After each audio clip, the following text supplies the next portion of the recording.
अगर आपको भी कमर में बहुत पेन है और आप भी बहुत परेशान हैं बैक पेन से, तो आज मैं आपको कुछ होम्योपैथिक मेडिसिन बताने जा रही हूँ जो कि इस तरह की कंडीशन को ठीक करने में आपकी हेल्प करेंगी। तो चलिए शुरू करते हैं।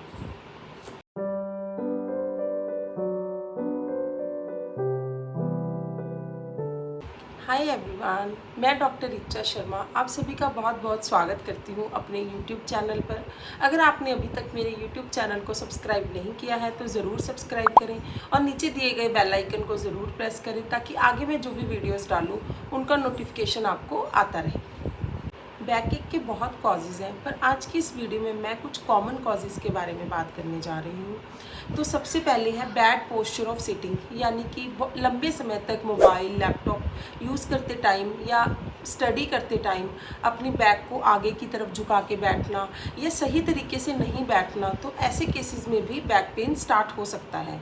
नेक्स्ट जो है वो है heavy weight lifting. Heavy weight lifting से जो आपकी जो बैक की मसल्स हैं उनमें स्प्रेन हो सकता है या आपके जो वर्टिब्राज है उनमें प्रॉब्लम आ सकती है, जो आपकी वर्टिब्राज है उनमें प्रॉब्लम आ सकती है जिससे कि हर्निएटेड डिस्क या डिस्क बल्ज हो सकता है। और जो बैक की मसल्स हैं उनमें स्प्रेन हो सकता है, यानी कि मसल्स में खिंचाव आ सकता है और इस कारण भी आपको बैक पेन स्टार्ट हो सकता है। नेक्स्ट है एक्सरसाइज या योगा। एक्सरसाइज या योगा गलत तरीके से करना, सही तरीके से ना करने से भी आपकी जो बैक की मसल्स हैं उनमें स्प्रेन हो सकता है, यानी खिंचाव हो सकता है। ये भी एक कारण है आपके बैक पेन का। नेक्स्ट जो कॉज है वो है इंजरी। अगर आप गिर गए हो, यानी कि पीठ के बाहर गिर गए हो, तो ऐसे केसेस में भी आपकी बैक पेन स्टार्ट हो सकती है। नेक्स्ट जो मोस्ट इम्पॉर्टेंट कॉज है वो है सी सेक्शन। मोस्टली फीमेल्स में आफ्टर सी सेक्शन जो बैक में जो पेन है वो स्टार्ट हो जाता है। नेक्स्ट है एज फैक्टर। जैसे जैसे एज बढ़ती है तो जो हमारी बोन्स हैं वो वीक होना स्टार्ट हो जाती हैं, यानी कि ओस्टियोपोरोसिस हो जाता है। इस कारण भी बैक पेन स्टार्ट हो जाता है, बोन्स में पेन स्टार्ट हो जाता है।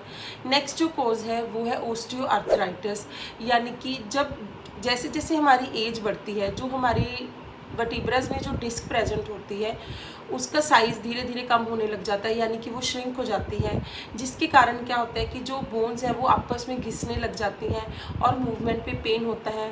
ये भी एक मोस्ट इम्पॉर्टेंट कॉज है बैक पेन का। ये कुछ कॉमन कॉजेज़ हैं बैक पेन के। अब हम बात करते हैं कुछ होम्योपैथिक मेडिसिन के बारे में, कॉमन होम्योपैथिक मेडिसिन के बारे में जो कि बैकएक को ठीक करने में आपकी हेल्प कर सकती हैं। तो सबसे पहली मेडिसिन है रस्टॉक्स। रस्टॉक्स एक्यूट और क्रॉनिक बैकएक दोनों में बहुत इफेक्टिव मेडिसिन है।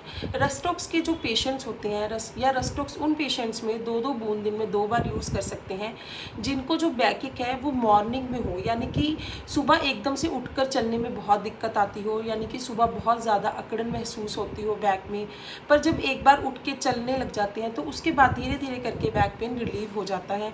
तो ऐसे केसेस में रस्टॉक्स बहुत ही इफ़ेक्टिव मेडिसिन है।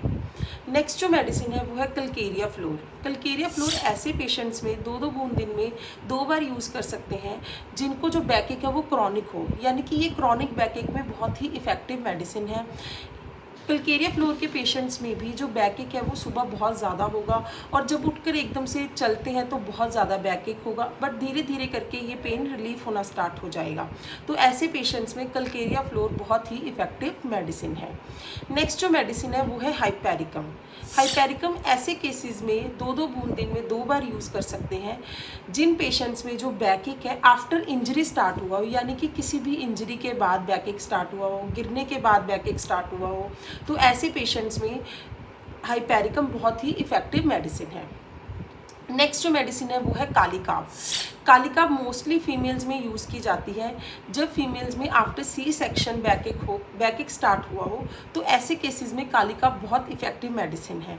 कालीकाब के जो पेशेंट्स होते हैं, कालीकाब उन पेशेंट्स में 2-2 बूंद दिन में 2 बार यूज़ कर सकते हैं जब जो पेशेंट है उसको खड़े होने में बहुत ज़्यादा प्रॉब्लम आती हो, यानी कि अगर किचन में फीमेल्स हैं, अगर किचन में काम कर रही हैं तो काम करते टाइम उनको बीच बीच में बैठना पड़ रहा है, एकदम से खड़े होकर काम नहीं करा जा रहा या ज़्यादा लंबे समय तक खड़े होकर काम करने में दिक्कत आती है, तो ऐसे पेशेंट्स में कालीकाब बहुत इफ़ेक्टिव मेडिसिन है।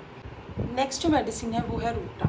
रूटा ऐसे पेशेंट्स में 2-2 बूंद दिन में 2 बार यूज़ कर सकते हैं जिनको बैक में स्प्रेन के कारण बैक एक स्टार्ट हुआ हो, यानी कि जिम में वर्कआउट करते टाइम या हैवी वेट उठाते टाइम बैक में स्प्रेन आ गया हो, इस वजह से बैक में पेन हो रहा हो, तो ऐसे केसेस में रूटा बहुत ही इफ़ेक्टिव मेडिसिन है। तो फ्रेंड्स, ये कुछ कॉमन होम्योपैथिक मेडिसिन हैं जो कि बैकएक को ठीक करने में यानी कि रिलीव करने में आपकी हेल्प कर सकती हैं। But friends, I would request you all the listeners कि कोई भी डिजीज़ की कोई भी होम्योपैथिक मेडिसिन बिना किसी सर्टिफाइड होम्योपैथिक कंसल्टेंट के एडवाइस के ना लें। हो सके तो सेल्फ मेडिकेशन ना करें, यानी कि कोई भी मेडिसिन ज़्यादा लंबे समय तक यूज़ ना करें। कुछ दिनों तक यूज़ करने से अगर रिलीफ ना आने पर आप अपने नज़दीकी होम्योपैथिक कंसल्टेंट को ज़रूर दिखाएं। So friends, wishing you all a healthy life and happy learning. Please like, share and subscribe my YouTube channel Knowing Homeopathy with Dr. Richa.